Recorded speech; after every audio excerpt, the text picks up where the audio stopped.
చిత్తూరు, నెల్లూరు, కడప జిల్లాల వరప్రదాయనిగా చెప్పుకునే గాలేరు నగరి సుజల స్రవంతి పథకం రెండో దశ పనులు ఎంతవరకు వచ్చాయి? ఈ పథకాన్ని ఎప్పుడు చేపట్టారు? ఈ ప్రాజెక్టు వల్ల కలిగే ప్రయోజనాలేంటో ఇప్పుడు తెలుసుకుందాం. గాలేరు నగరి సుజల స్రవంతి పథకాన్ని 2005లో చేపట్టారు. మొదటి దశ కింద కర్నూలు జిల్లాలో 2155 కోట్ల రూపాయలతో పనులు మొదలుపెట్టారు. రెండో దశ కింద కడప, చిత్తూరు జిల్లాల్లో 2189 కోట్ల రూపాయలతో ప్రధాన కాల్వ, పంట కాల్వలు, రిజర్వాయర్ల నిర్మాణానికి 2005లో టెండర్లు పిలిచారు.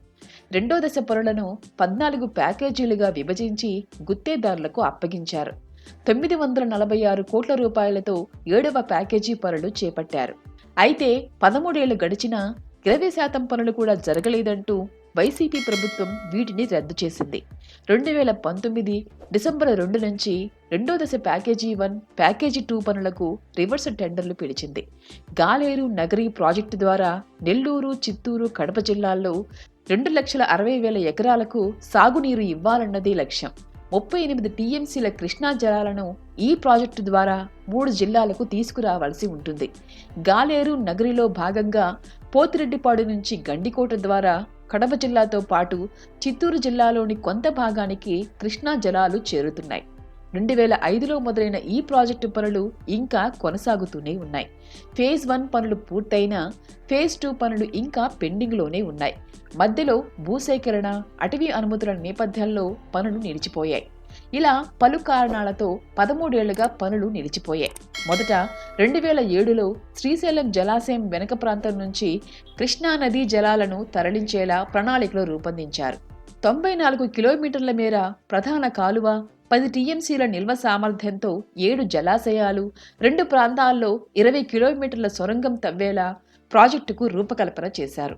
కడప జిల్లా రైల్వే కోడూరు నియోజకవర్గ పరిధిలోని ఉప్పరపల్లి నుంచి శేషాచలం అటవీ ప్రాంతంలో సొరంగాలు, కాలువలు తవ్వాల్సి రావడంతో పర్యావరణ, అటవీ శాఖల అనుమతులు రాకపోవడం, ఆగమశాస్త్రం నిబంధనల వంటి కారణాలతో పనులు ముందుకు సాగలేదు.